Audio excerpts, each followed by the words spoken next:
Hello and welcome to physicscatalyst.com। हमारा ये video Cartesian coordinate system के बारे में है। कार्टेशियन कोऑर्डिनेट सिस्टम को हम रेक्टेंगुलर कोऑर्डिनेट सिस्टम भी कहते हैं।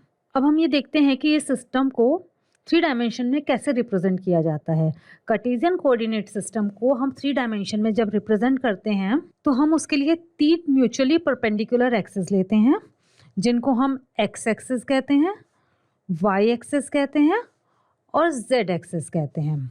ये 3 mutually perpendicular axis X, Y और जी ये कार्टेशियन कोऑर्डिनेट सिस्टम को 3 डायमेंशन में रिप्रेजेंट करते हैं। अब हम नेक्स्ट ये देखते हैं कि हम किसी भी पॉइंट को, सपोज स्पेस में कोई भी पॉइंट है P, हम उसको कार्टेशियन कोऑर्डिनेट सिस्टम में कैसे रिप्रेजेंट करेंगे।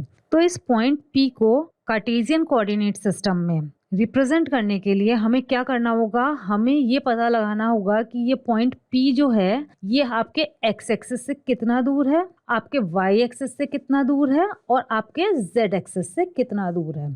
तो अब हम इसके लिए क्या करते हैं, हम इस पॉइंट P का एक प्रोजेक्शन लेते हैं अपने एक्स वाई प्लेन पे।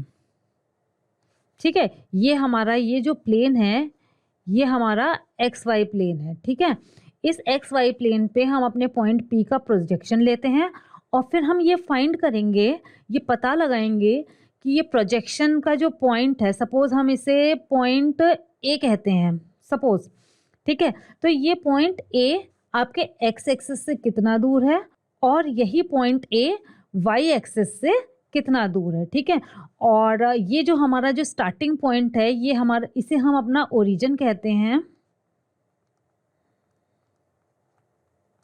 और इस ओरिजिन के कोऑर्डिनेट्स जो होते हैं 0, 0 और 0, ये इस ओरिजिन के कोऑर्डिनेट्स हैं। ठीक है, तो अब हमने क्या किया, इस पॉइंट A का फर्दर हमने एक्स एक्सिस पे प्रोजेक्शन लिया, तो ये हमारा जो 0 से ओरिजिन से इस पॉइंट का, सपोज ये पॉइंट को अगर मैं B कह दूं, O से लेके B तक का जो आपका डिस्टेंस आया वो आपका क्या हो गया, आपके पॉइंट P की X से कितनी दूरी है ये पॉइंट वो बताता है। अब इसी पॉइंट A का हम सपोज जो आपका y एक्सिस है उस पर प्रोजेक्शन लेते हैं। मैंने इसको पॉइंट C से डिनोट किया। अब ओरिजिन O से इस पॉइंट C तक की दूरी हमें पॉइंट P का y कोऑर्डिनेट बताती है। और अब हमें अगर z कोऑर्डिनेट की, इस पॉइंट P के z कोऑर्डिनेट की वैल्यू अगर फाइंड करनी है तो हम इस पॉइंट P का z एक्सिस पे प्रोजेक्शन लेंगे।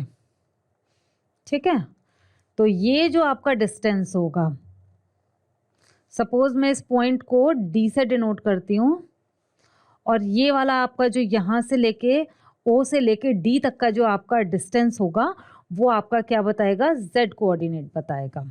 ठीक है, तो इस तरह से हमने देखा कि coordinates of any point in space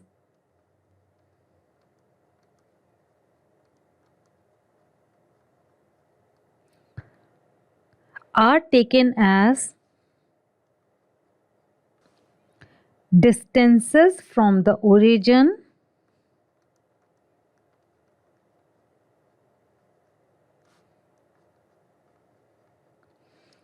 along the 3 axes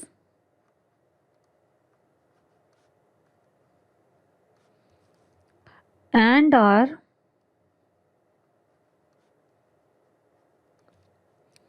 written as x, y and z। अब हमने ये तो देख लिया है कि कोई भी पॉइंट है हमारे पास उसको कार्टेशियन कोऑर्डिनेट सिस्टम में कैसे रिप्रेजेंट किया जाता है। अब हम नेक्स्ट ये देखते हैं कि ये जो हमारे कार्टेशियन कोऑर्डिनेट के पैरामीटर्स होते हैं जैसे कि x, y और z, इनकी रेंज क्या होती है। तो इनकी रेंज होती है, सपोज अगर हम x कोऑर्डिनेट की बात करें तो ये x कोऑर्डिनेट जो है ये पॉजिटिव डायरेक्शन में और नेगेटिव डायरेक्शन में इनफाइनाइट वैल्यूज ले सकता है। तो x की हमारी रेंज क्या होगी, -∞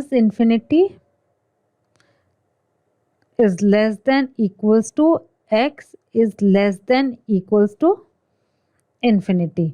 तो हमारा ये जो x कोऑर्डिनेट है ये -∞ से लेके +∞ तक की, इनमें से कोई भी वैल्यूज हो सकती हैं और ये कोई भी वैल्यूज ले सकता है।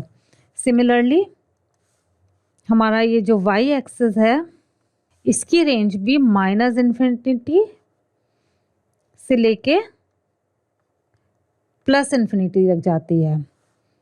और हमारा ये जो z कोऑर्डिनेट है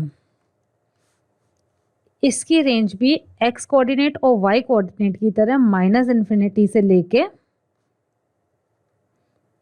प्लस इन्फिनिटी तक जाती है।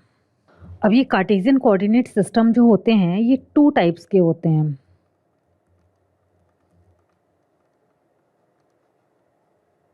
First type of Cartesian coordinate system is right handed.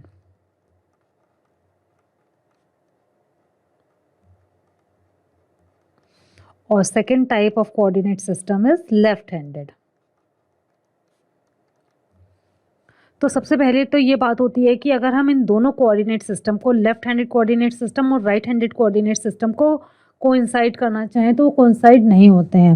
Right handed coordinate system में आपके एक्स, वाई और जी एक्सिस इस तरह से ओरिएंटेड होते हैं कि अगर अब हमारा ये जो एक्स एक्सिस है इसको 90 डिग्री रोटेट करके हम इस तरह से ले आएँ कि ये वाई एक्सिस की पोजीशन ले लें, यानी कि हम इसको एंटी क्लॉकवाइज अगर हम रोटेट करें और ये वाई एक्सिस की पोजीशन ले ले तो जो हमारा जेड एक्सिस है it would coincide with the direction in which right-handed screw moves with such a rotation. It will move in this direction. तो generally right handed coordinate system का use ही prefer किया जाता है। इसीलिए हम आगे जो भी कार्टेशियन कोऑर्डिनेट सिस्टम के बारे में, चाहे वो डिस्प्लेसमेंट है या वेलोसिटी है, एरिया एलिमेंट है, वो हम राइट हैंडेड कोऑर्डिनेट सिस्टम के कंटेक्स्ट में ही डिस्कस करेंगे।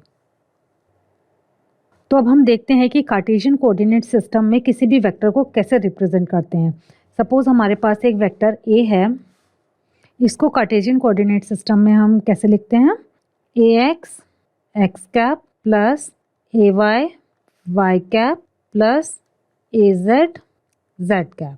अब यहाँ पे ये जो वेक्टर ए है इसके 3 कंपोनेंट्स हैं और वो कंपोनेंट्स क्या हैं? A X, A Y and A Z. और यहाँ पे एक्स कैप, वाई कैप और जेड कैप जो हैं वो क्या हैं? वो यूनिट वेक्टर्स हैं। तो अब हमारे पास यहाँ पे ये कार्टेशियन कोऑर्डिनेट सिस्टम है और अब हम ये देखते हैं कि इस वेक्टर को, हमारा ए जो वेक्टर है, इसको हम कार्टेशियन कोऑर्डिनेट सिस्टम में कैसे रिप्रेजेंट करते हैं। उससे पहले हम ये देखते हैं कि ये यूनिट वेक्टर्स होते क्या हैं।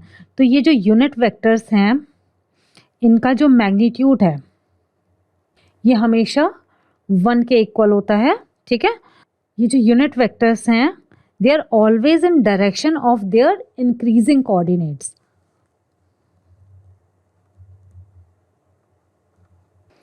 फॉर एग्जाम्पल अगर ये हमारा एक्स कैप जो है, ये एक्स कैप हमारा किस डायरेक्शन में यूनिट वेक्टर है? एक्स के डायरेक्शन में यूनिट वेक्टर है। तो अब हमारा एक्स का इन डायरेक्शन जो इंक्रीज हो रहा है, 0 से अगर हम चलें तो 0 से अगर हम इस तरफ को चलना शुरू करें तो हमारा एक्स का डायरेक्शन क्या हो रहा है? इंक्रीज हो रहा है। तो हमारा जो यूनिट वेक्टर एक्स कैप है इसका डायरेक्शन किस डायरेक्शन में होगा? इस डायरेक्शन में होगा। सिमिलरली अब हमारी जो वाई की वैल्यूज़ हैं वो इस डायरेक्शन में जाने पे इंक्रीज हो रही है। तो ये जो हमारा वाई कैप है ये यूनिट वेक्टर है, इसका डायरेक्शन क्या होगा? ये वाला डायरेक्शन होगा। और सिमिलरली हमारा जो z की वैल्यूज़ हैं, तो z की वैल्यूज़ हैं ये इस तरफ जाने पे इंक्रीज़ हो रही हैं, तो ये जो हमारा डायरेक्शन होगा z कैप जो यूनिट वेक्टर है उसका डायरेक्शन होगा। अब जिस तरह से ये पॉजिटिव डायरेक्शन है उसी तरह से x, y और z के जो यूनिट वेक्टर्स हैं इनके नेगेटिव डायरेक्शंस भी होते हैं। फॉर एग्जांपल अब अगर हम 0 से इस डायरेक्शन में मूव करना शुरू कर दें तो ये होगा माइनस वाई कैप डायरेक्शन। इस डायरेक्शन में मूव करना शुरू कर दें तो ये होगा आपका माइनस जेड कैप का डायरेक्शन, और इस डायरेक्शन में मूव करना शुरू कर दें तो ये होगा आपका x cap minus x cap का डायरेक्शन। अब हम ये देखेंगे कि कार्टेशियन कोऑर्डिनेट सिस्टम में पोजीशन वेक्टर कैसे लिखते हैं। तो सपोज हमारे पास यहाँ पे एक पॉइंट P है जिसके ये कोऑर्डिनेट्स हैं x, y एंड z। तो ये जो पॉइंट P है, this point is represented by position vector r। तो ये तो हमने पॉइंट P की बात करी। अब सपोज यहाँ पे कोई पॉइंट है हमारा Q, तो इस पॉइंट Q का with respect to origin O एक अलग पोजीशन वेक्टर होगा, क्योंकि इसके कोऑर्डिनेट्स भी डिफरेंट होंगे। तो कार्टेशियन कोऑर्डिनेट सिस्टम में किसी भी पॉइंट के पोजीशन वेक्टर को कैसे लिखा जाता है, ये देखते हैं।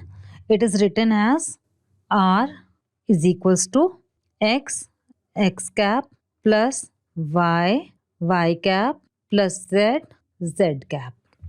तो यहाँ पे ये जो R है ये हमारे पॉइंट P के पोजीशन वेक्टर को रिप्रेजेंट करता है, और हमें पता है कि ये X Y और Z जो हैं ये इस पॉइंट P के क्या हैं, कोऑर्डिनेट्स हैं। और ये X कैप Y कैप और Z कैप ये जो हैं ये आपके यूनिट वेक्टर्स हैं। और ये जो पोजीशन वेक्टर R है हम इसके डायरेक्शन में भी हम यूनिट वेक्टर डिफाइन कर सकते हैं। वो कैसे डिफाइन करते हैं, वेक्टर R के डायरेक्शन में जो यूनिट वेक्टर होगा उसे हम R कैप से डिनोट करते हैं। और R कैप को डिफाइन कैसे करते हैं, R cap is equals to R divided by mod of R। ये मॉड ऑफ R जो है this is equals to under root of x square plus y square plus z whole square. This is it for now. Thanks for watching.